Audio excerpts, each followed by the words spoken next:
Peace, root folks, my folks of the roots. Montague here with a part 2 to my last basics video. A question people ask, they say, okay, Montague, I got the fire, I've got the water, I've got an element of earth, and I've also got an element of air, such as this whistle.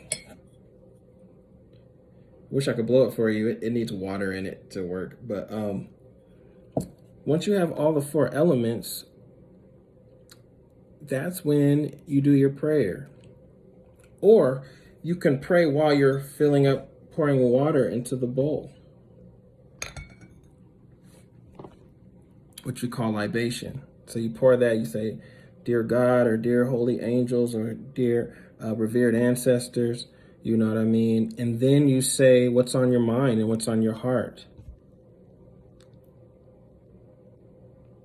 And then for some people, it's best for them just to sit down and go into a meditative state and let their thoughts just run. But in my experience, what's best is to use a little bit of imagination as well, especially for those first starting out. So what I would say is, you sit there for about 2 to 3 minutes in complete silence with whatever free-flowing thoughts come through you. And then once you get those free-flowing thoughts moving, you start making prayers based off of those thoughts. You start saying, oh God, or oh holy guardian angels, or oh ancestors, or oh Orisha, whoever you call to, please help me with so-and-so. Please give me insight around blank blank. You just put out a list of requests. And then after that, you imagine. If you don't hear anything right off the bat, it's good to sit back, especially if you're just starting out, and just imagine the answers coming to you. What do you think your great-grandmother would have said? What do you think the wisest person in the world would say to you right now? What do you think your children would want you to think of yourself right now? Just start imagining all this positivity and all these answers coming to you. And then sit again. Another 3 minutes. You don't have to time it. You can just sit there. Then after that's done, you end with gratitude. And honestly, I think it's good to start with gratitude and to end with gratitude. So you start pouring, God, thank you for my life. Thank you for this and that, my family. Thank you that I have a place to live. Thank you. Whatever you got, you thank. You want to come in with that place of abundance. Okay, so you call them in, say your gratitude, sit. And then after you sit, that's when you want to start, that's when all the thoughts and stuff are flowing through. Then you want to make your requests about those thoughts. Imagine those answers. Or if you start hearing those answers, that's a good way to start receiving it. Then after that, you end with gratitude, okay? And usually you'll just put the plant back in the spot that it was at. Put the candle where it's at. Put the little whistle, if you have a whistle, or a little Bible, or whatever you got, put that to the side. Usually I like to put out my candles where I lick my fingers and put it out that way. And then I put the water in a plant.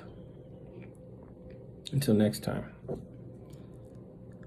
So those are some of the basics to get started. You can also jazz that up, with some sort of cards that you look at. I have some really cool cards. Like this one says Child Wounded. It gives you some things to think about. It's an oracle deck.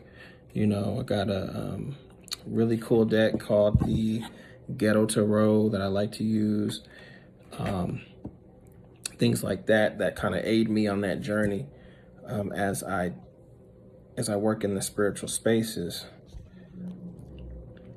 Some people might ask, well, Montague, how will I know the difference between if God is talking to me, or if an ancestor is talking to me, or if a demon's talking to me? How will I know? Or if it's just my own thoughts, how will I know I'm having an authentic spiritual experience? My answer to that is that it's very experiential. First of all, when you set things up the way that I'm kind of directing, you're already sort of creating a healing space. You're putting everything down with the intention of healing. So intentions, like, I'd say about 30%, 30 to 45% of the battle. Your intention, what are you putting down? The rest of it is just in knowledge. You're calling to the things that are in your subconscious as the most divine things. A lot of negative spirits aren't going to want to come deal with you. You're working with strong roots, strong medicinal leaves like rue, things that repel negativity. Eggs repels negativity, or transforms it. Crystals like quartz, because it's not all about intention. We've become a nation of intention worshipers, and everything's okay. It's not. No, that's the other side of things. You know what I mean? So I'm glad I'm getting these questions, because you want to make sure you're working with things that actually do what you intend for them to do. If I hire somebody at a job, to work for me, and I just intend for them to do well, that doesn't mean anything. I have to look at their requirements, you know what I mean? Not the requirements, but I have to look at their actual work. I have to look at maybe call some references, maybe talk to some people they worked for before, you know what I mean? Get to know them. I'm not telling you to call in anything you don't know. You know what I mean? So as far as like working with demonic entities or wondering if you're in your own head, first of all, if you're not naturally sensitive, you're going to always start from your head and your heart anyway. We want to move you from your head to your heart. And then with that combination and the alignment of all the chakras, eventually you'll start to get a sense of the subtlety of the subtle dimensions. You know what I mean? You'll get a sense of that dimension. That takes time, but that doesn't mean it's a waste of time for you to sit and quiet your mind and imagine those things, because imagination is a bridge between this world and the other world. You imagine it long enough, you might realize that you don't have to imagine it anymore, because you'll start to feel you might hear a slight whisper or feel a slight sense of goodness. Okay. Now, ways to recognize demonic forces. Demonic forces are typically very draining. Demonic forces love to feed on fear. They're very fear inducing, and they'll tell you to do obviously dumb things. You know what I mean? Go kill your someone. It's like, why would you listen to that voice? Why would you listen to someone like that? So if it doesn't produce good fruit, it's a negative being. Whether it's your friend, whether it's a spirit, you know what I mean? Judge something by its fruits. If every time you call upon something you feel drained and afraid, you know what I mean? And you're getting no evidence, nothing to confirm the solidarity of what you're working with, you shouldn't work with it. Stop saying that, okay? Stop working with that entity.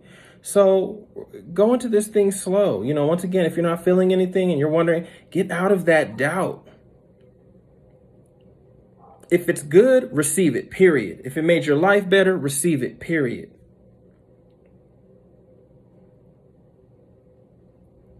If it's been confirmed through coincidences and things like that, let's say you hear, hey, you're going to get this job, and then you get the job. Hey, maybe that's a voice you can trust. Be very scientific in this. I'm not just going to throw out a bunch of deities and be like, trust these deities. This is a very personal journey. Work with various plants, work with various stones, and work with the spirits of your ancestry. All right. And that's all I have for part 2. Thank you.